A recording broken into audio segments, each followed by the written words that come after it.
আমার চলে যাওয়া যদি তোমার স্বস্তির কারণ হয়, তবে আমি চলে যাব দূর অন্ধকার গলিতে, হারিয়ে যাব চিরতরে।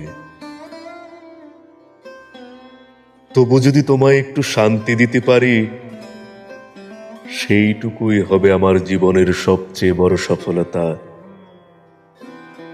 যদি বলো এই বিভৎস পোড়া মুখ তোমার অস্বস্তির কারণ,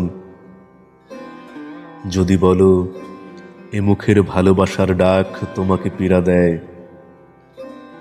যদি বলো এ চোখের দৃষ্টি বড্ড অশুভ,